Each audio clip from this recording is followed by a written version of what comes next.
श्री स्वामी समर्थ सर्व स्वामी भक्तांचं आपल्या युट्यूब चॅनलवरती खूप खूप स्वागत आहे। मी सौरभ देशमुख गुरुजी तुमच्या सर्वांचं स्वागत करतो। मित्रांनो, आज आपण जाणून घेणार आहे पंचधातूचे कडे कसे सिद्ध करायचे व कसे बनवून घ्यायचे।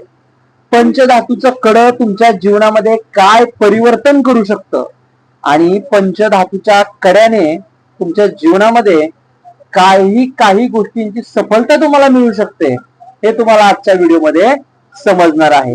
व पंचधातूचं कडं सिद्ध कसं करायचं हे तुम्हाला मी स्वतः सांगणार आहे। सिद्ध करण्यासाठी कुणाकडे जायची गरज नाही, स्वतः तुम्ही सिद्ध करू शकता। मित्रांनो, पंचधातूचं कडं हे 5 धातूचं असतं। जसं माणसाच्या शरीरामध्ये 5 तत्व आहेत, हवा, अग्नी, पृथ्वी, जल आणि वायू, तशाच पद्धतीने 5 धातू म्हणजे कासा, तांब, पितळ, सोनं आणि चांदी असे काही 5 प्रकारचे कोणतेही तुम्ही घेऊ शकता। त्यामध्ये लोखंड सुद्धा तुम्ही वापरू शकता, अक्षरशः तरी चालण्यासारखं आहे। तर पंचधातूचं कडं हे स्वतः तुम्ही जर का विकत घ्यायचं झालं तर ते तुम्हाला डुप्लिकेटच मिळणार। तुमच्या परिचयाचा एखादा व्यक्ती असेल जो सोनं चांदीच्या गोष्टी घडवतो, त्याच्या मार्फत तुम्ही या गोष्टी करून ते कडं तुम्ही बनवून घेऊ शकता। कडं बनवून घेताना त्याला पुढे वाघाची कडी नक्की असावी, म्हणजे वाघाचं तोंड, हत्तीचं तोंड हे पुढे नक्की असावं। कसं आहे, आपल्या हिंदू धर्मामध्ये कड्याला बळाचं, ताकदीचं प्रतीक मानलं जातं। आता आपल्याला ते कडं सिद्ध करण्यावर डिपेंड आहे की आपण सिद्ध कसं करतो, कुठल्या कामासाठी करतो।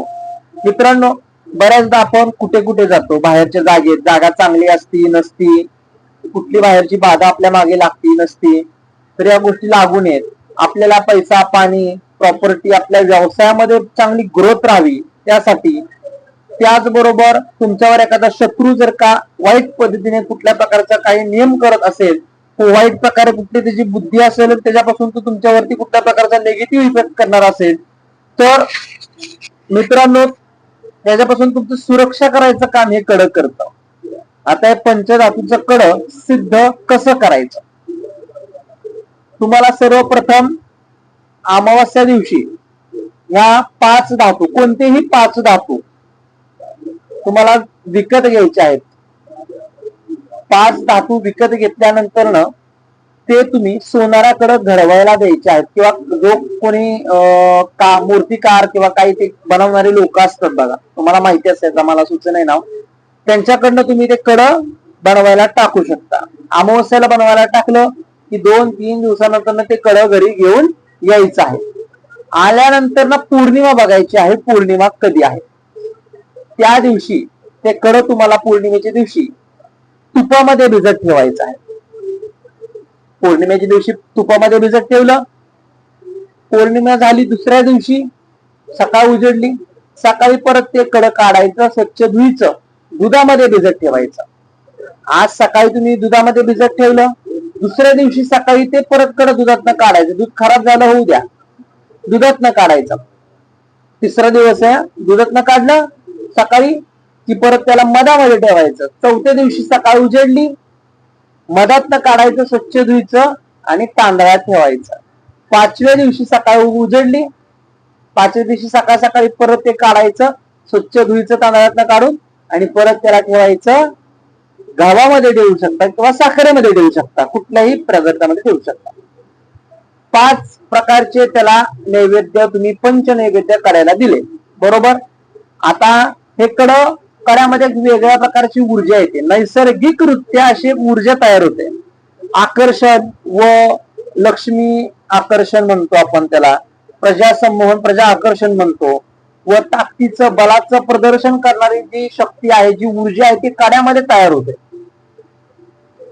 ते कडं तुम्हाला परत तुमच्या देवघरामध्ये हळदी कुंकू लावून ठेवायचं आहे, आणि शुक्रवारच्या दिवशी ते कडं, शुक्रवारचा दिवस पाहायचा आहे, आणि त्या दिवशी ते कडं तुम्हाला तुमच्या हातामध्ये घालायचं आहे।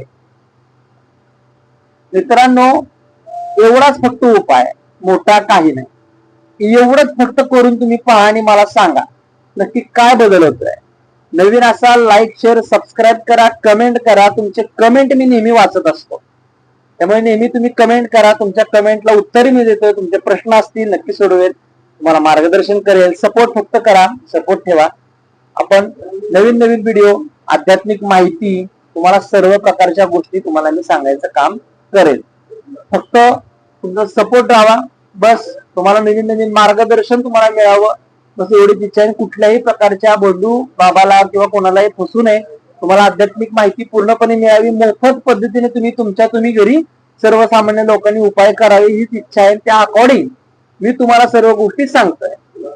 चला मित्रांनो, व्हिडिओ आवडला असेल तर लाईक शेअर सबस्क्राईब आणि कमेंट करा. भेटूयात परत नवीन व्हिडिओ मध्ये. श्री स्वामी समर्थ. चला.